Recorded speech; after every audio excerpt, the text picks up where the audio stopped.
All right, welcome to The Explainer. Today we are jumping right into a lecture that really breaks down a super powerful chapter of the Quran called Surah An-Nazi'at. We're going to get into some big themes here, things like questioning, how we recognize truth when we see it, and, the ultimate test of accountability. So, the lecture we're looking at today kicks off with this really provocative idea, and honestly, it's something that might hit close to home for a lot of you. It's this idea that, we're often taught not to ask too many questions, right? That if you question certain things, you might, get lost or go astray. But the speaker makes a powerful point. This doesn't protect you. It actually just starves your mind. And the whole argument is that a text like the Quran, well, it's not supposed to be something you just passively accept. The speaker calls it a factory for thinking, which I love.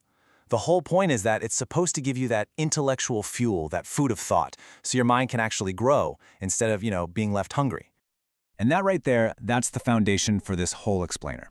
It's basically a challenge to all of us, to actually engage our brains, to ask the tough questions, and to think critically about the ideas we're about to get into. Okay, so the chapter that's really the heart of this whole thing is Surah An-Nazi'at. And just its name, which translates as something like, those who pull out. Wow. It immediately sets this really dramatic, intense tone. You just know there's some powerful imagery coming up. All right, so let's dive into that imagery, the stuff that gives the chapter its pretty intense name. It all centers on this one idea, the soul leaving the body. But it's framed as the untying of a knot. Yeah, think about this metaphor. The lecture describes our soul as being tied to our physical body, like a super intricate knot. And so the process of death, well, it's just a group of angels coming to untie that knot. It's a really powerful way to think about it, isn't it? It kind of forces you to look at our whole existence a little differently. But, and this is where it gets really intense, that process, that untying, it's not the same for everybody. The speaker lays out two totally different scenarios. For someone who is rebellious in their life, it's described as this harsh, violent ripping. But for a believer, it's a gentle, peaceful easing of the soul from the body. A huge contrast. Okay, so this all brings up a really big question, right? When you're talking about something so abstract, something you can't see or measure, like the soul leaving the body, how do you make that concept real for people? How do you prove it? Is the only option to just say, hey, believe this, or is there another way to go about it? Well, this is key. The lecturer argues that the Quran's approach isn't just about asking for blind faith. Far from it. Instead, it constantly points to things in the real world, things you can actually see and observe as its main form of proof.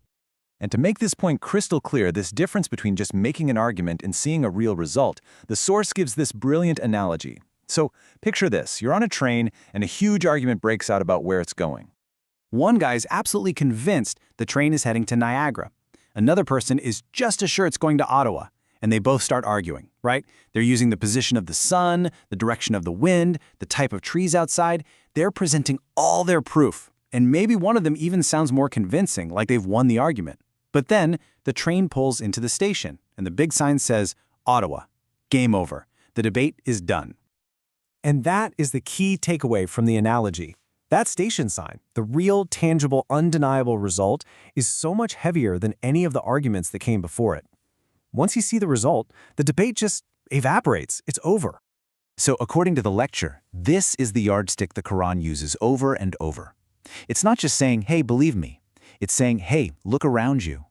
It points to the universal laws of the world, physics, nature, the consequences of actions, as the ultimate observable proof for its claims. It's a really powerful move because it kind of sidesteps all the intellectual back and forth and just appeals to what we can all see and experience. Okay, so to really hammer this point home, the lecturer brings up a massive case study, the story of Pharaoh. And this is a story about someone who was shown one of those giant, undeniable station signs and still chose to look the other way. So here's how the story goes down. First, Moses comes to Pharaoh with a simple offer, a choice. Are you willing to purify yourself, to change? Then comes the big moment. He presents this incredible sign. His staff literally turns into a living snake. But Pharaoh, he doesn't just deny it. No, he doubles down. He gathers everyone and basically creates his own reality, declaring, nope, I'm the one in charge here. You see, the staff turning into a snake, that was the Ottawa Station sign. It was a physical result that completely broke the known laws of nature, an undeniable truth staring him right in the face. But Instead of accepting reality, the speaker explains he chose to be intellectually dishonest. And let's be real, this isn't just some old story. It's a perfect example of a very human thing we all do, denying a truth that threatens our ego or our power. So why are we digging into this ancient story? Well, because the speaker connects Pharaoh's choice directly to the choices that you and I face, literally, every day. Look, we're probably not going to see a staff turn into a snake anytime soon, but the argument here is that we are constantly being shown our own signs. You know those moments of truth, the clear consequences of something we did that are just staring us in the face, demanding to be seen? Every single day we face that same choice Pharaoh did. Do I accept the truth of what's happening, or do I twist it to fit what I want to believe? This could be a tiny little lie. It could be ignoring someone's rights. The point the lecturer is making is that the real test of character isn't waiting for some big, flashy miracle. It's about how we handle the truth in all these small, everyday moments. And that brings us to the final, really piercing thought from this lecture, using one last analogy.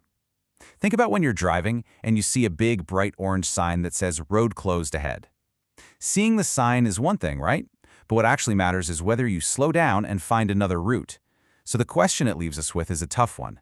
What road closed signs in our own lives are we choosing to just speed right past?